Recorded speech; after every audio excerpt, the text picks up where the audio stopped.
Over the last few weeks, I've been saving fashion campaigns that I've come across in my feed, and today I'm going to show you the best ones. Here's how this is going to work. I've got 6 fashion campaigns and each one shows a different technique or approach to selling clothing products.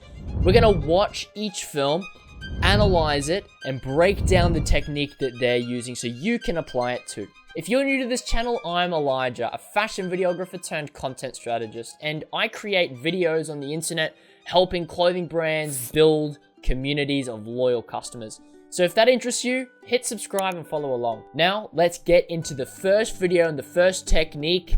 It's the scroll stopper. So what is the scroll stopper fashion campaign? It's when a clothing brand uses some kind of shocking concept in order to surprise you and stop you in the scroll. And so this could be using juxtaposition, some contrast.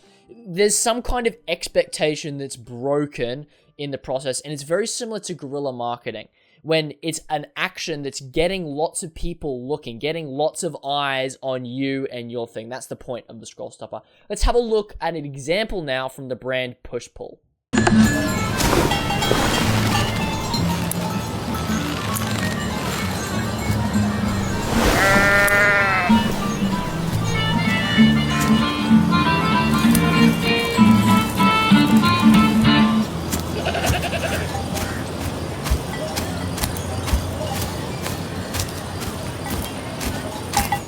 It's good. It's so short, it's so simple, and you can see how it's a scroll stopper because it's juxtaposing what you would regularly expect from a streetwear brand with a grandmother. Who's the ideal customer base or the ideal target customer for something like this? It's probably a teen boy. Since Push Pull is a brand from Melbourne, they likely live in the city or some kind of urban area, but instead, we're in farmlands. It's rural, and you've got this grandma that's hanging out her washing. That's definitely not what you'd expect from a streetwear brand. And for this reason, it's a scroll stopper. Also, in the background, they've done really well with the sound design. You can hear the goats bleating. I think that's what you say. Goats bleat. But yeah, it really brings you into this scene. And look, this is a more simple scroll stopper from what are other things that are out there on the internet in the clothing space at the moment. But it shows you it doesn't have to be really complicated. It's just thinking, what is an expectation and how can we break that? And, it's fun, it's comedic, and it doesn't have to be super complicated. In fact, sometimes simpler is better. Finally, this would have been fairly easy to make too. The whole film is 2 shots. It's 2 shots. They tell an entire story in 2 shots. Because we're presenting questions, we're asking questions like, how did this grandma get here? Why does she have this push-pull clothing? Is it because that her grandson is living with her and she's hanging out on the line for him? We have no idea, but there's kind of a story within this that we as the viewers are led to figure out in the process. Or maybe I'm just overanalyzing it. But my point is, it's told in 2 shots. It's so simple. And it brings me to the point that simplicity and quality can go together. And so this is how you save time. You can have quality and complexity, but that just takes lots of time and resources. So if you want to retain quality and do things that are a high level and at a high frequency in terms of uploading things to the internet, if you're posting once a week or something, just keep it simple. And then you can always have a high standard. The scroll stopper technique is probably the most common of all 6 approaches to making fashion campaigns at the moment. This is why this next approach excites me even more. I'm calling it the comedy short film. And really, the title speaks for itself. There's a few more complexities to it, and there's more of a storytelling focus than probably what you've seen in the scroll stopper or, in this first example. And so let's have a look at an example of the comedy short film from Mela Eyewear.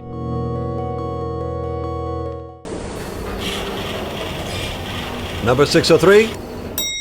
Hi, my name is Wina. Whenever you're ready.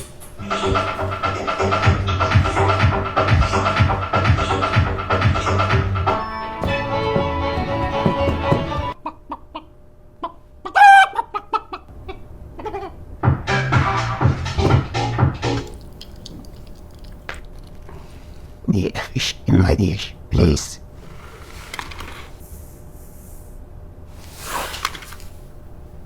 Well, let's get at it. Are we done for today? And the final decision is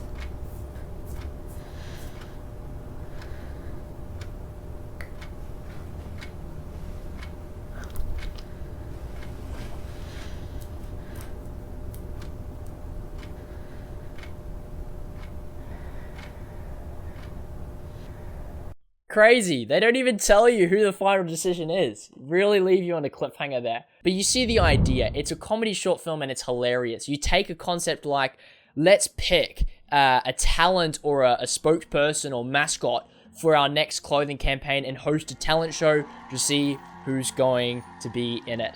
And flip. It's just like, it's hilarious. You've got people playing the chicken. You've got people, you know, it's just so funny. And it's taking, I think the way to do these comedy short films really well is to take an idea and find the extreme.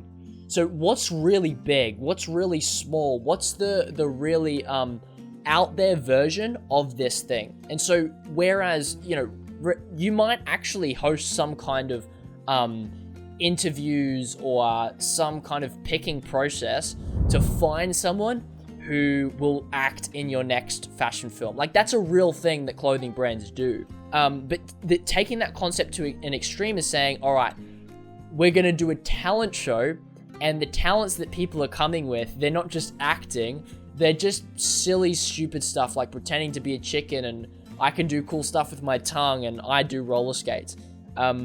And I like, that's where the comedy lies. It's in the exaggeration of these things. Because the short film is more complex than simply a scroll stopper, it does mean it needs some extra thought into the storytelling process that it needs. And so one thing I'll point out in this is they do a very good job at showing, not telling. And this is something that amateur filmmakers have a hard time at. And it's that they don't tell you it's a fashion show. The film opens and they say, oh, next please, come on in, right? Number 603. Hi, my name is Wina. Whenever you're ready. And so you kind of have to work it out as you watch the film that, oh, this is a fashion show and they're, or not a fashion show, sorry, a talent show, and they're seeing who their next act is going to be. And that's showing and not telling. And so you need what we call subtext. It's that instead of saying John got a divorce, you show a zoom in on his finger and there's a tan line of where his ring used to be. Or him taking off his wedding ring. That's subtext. And it's not telling you that he got a divorce, but you get the picture just by the imagery that we're showing. And they're doing the same thing here. That's a very important, probably one of the most important storytelling techniques that you'll need if you want to create a comedy short film. Finally, this short film lends itself very well to social media and selling their eyewear products as well. Because you'll notice at the end of the film that one of the judges says, and the winner is... And the final decision is... And then they wait, and they wait, and they wait. And you have to... They roll the credits, and you have to read through the credits. You have to read through the details about the product and when it's releasing before they even announce the winner of the contest. All to find out that they're not even going to announce it anyway. And so this is a retention tactic. That's exactly what it is. They set up an expectation that they're going to reveal who it was, and we want to know. Of course we do. And of course they don't tell you because it's not the point of the film. The point is, this is the eyewear, right? That's the point of this film. And so they do a very, very good job at that.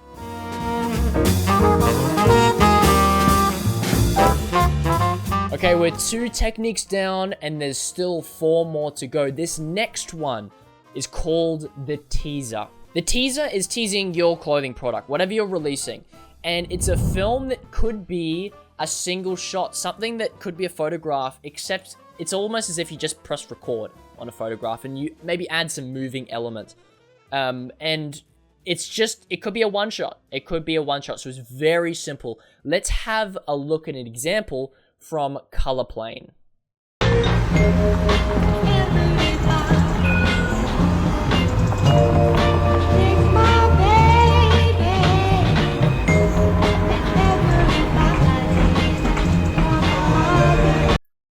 So there's nothing much to it. It's simple. It's a teaser. This could have been a photograph. It really could have, because she's just sitting there, she's doing her study or writing something down at the cafe, and you've got people walking through the shot, and there is your frame. But all I've done is hit record, and now you have something a bit more interesting and engaging. And so this is something I like to include, because clothing brands at any level that are doing photo shoots, which all of them should, by the way, can do this kind of video campaign, because it's on photos that they're already taking. They're just hitting record, making sure there's a bit of visual interest and movement there. In terms of the shot and the context that they've chosen itself, it's really a lifestyle focus, right? Because you do see the product, but they're telling you something about the kind of customer that wears the product too. Like, this is a woman, she's drinking a matcha. She's probably a student in university. She might be there at the cafe studying. And if I'm a person that also reflects that lifestyle or identity in and of myself, I'm going to see myself in this video campaign and then therefore want to buy the product, because I want to buy the things that I can see myself, that kind of reflect me, that feel familiar to me. And so it starts really with defining your brand identity, number one, and figuring out who your customer is that resonates with that brand identity, number two. And finally, number three is when you're creating your teasers, have some lifestyle elements in there. Ask yourself, what would that customer be doing, or what are the things that they do in their daily life that reflect who they are, and how can you include that in a teaser video like this very simply? On a practical level, the lighting, it appears to me that it's all natural. I think there could be possibly a extra added light, like an LED, but if so, it's coming in from the left side and it's motivating where the sun is. And so that's very important when you're starting to experiment with some of your shoots with lights that you bring along to the set. The easiest way to start is by considering where the sun is coming from and just motivate that light. And when I say motivate, I mean you're just copying the sun, basically, and just emphasizing it a little bit more. And that's pretty much as simple as that. But you could do that with natural light just fine. Technique number 4. I'm calling it, we may as well shoot a video. That's the name. We may as well shoot a video. And it's because you rock up to set, you're doing your photo shoot, you've got your beautiful location, your models are there with you, and you think to yourself, we may as well shoot a video. Since we're here, you're going to see exactly what I mean. Let's watch an example now from above the ground. It waits, poised on the shifting dunes, a conqueror, at last, where it belongs. The wind howls approval, the sand obeys, each grain a witness to its destined triumph. For once, no city streets to cradle its stride, no puddles to fear, no coffee queues to grace. Here it stands, bold and unflinching, a monarch of the wild, though you'd swear it's missing the click of polished floors. But let it have this moment, its crown of sand, its windswept throne. Even here, above the ground, it knows where it truly stands, the trail burner.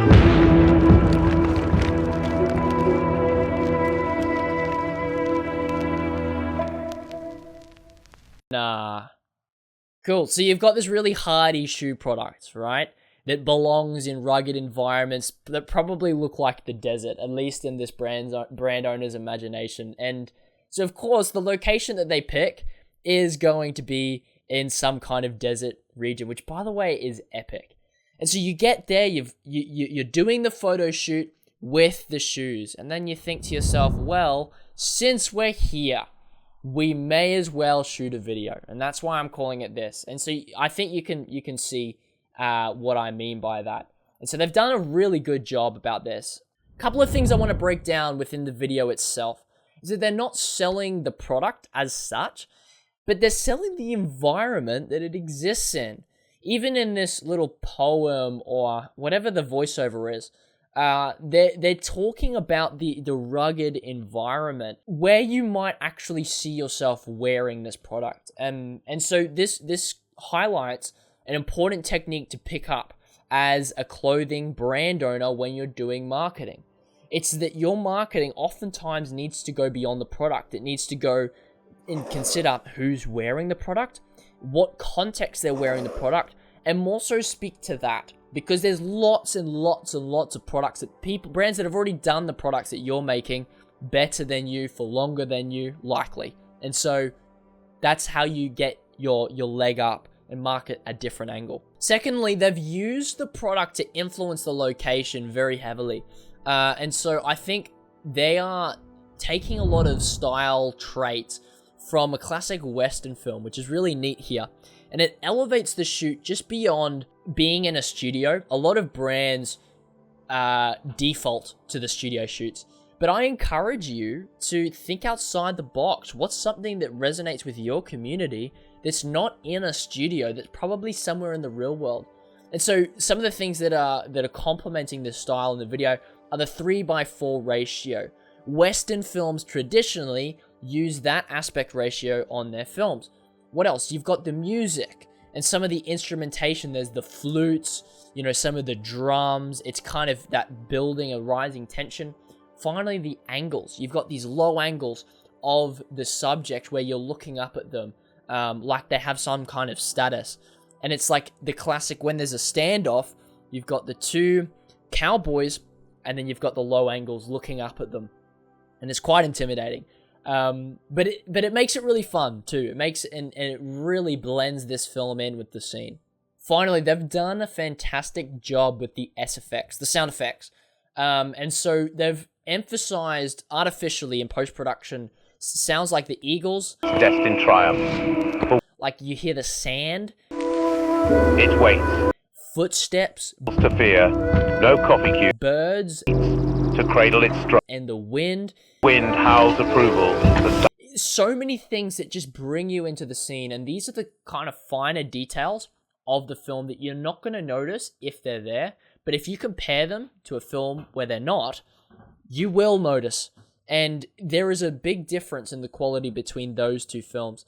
And so they've done a fantastic job. It's something that, again, amateur filmmakers miss out on. This is something that you can learn and you can start implementing into all of your videos. Consider the sound design. And hey, by the way, this is your personal invitation to join me in the Super Fan Club, the space for fashion entrepreneurs building clothing brand communities. We're going to teach you how to turn your customers into super fans. And there's 3 things that you get access to inside. First, there's a 5-part clothing brand community course. Then you'll get access to a network of hundreds of other brand owners, as well as a free one-on-one onboarding call. And the best part is that it costs $0. So what's the catch, you're asking? Well, here it is. Only 33% of applicants actually get in because we are only looking for the most committed brand owners. So if you're game enough, click the link in the description below and apply now for free. I'll see you on the inside. We've got 2 more fashion campaign techniques to go, and the last one is my favorite, so stay tuned for that.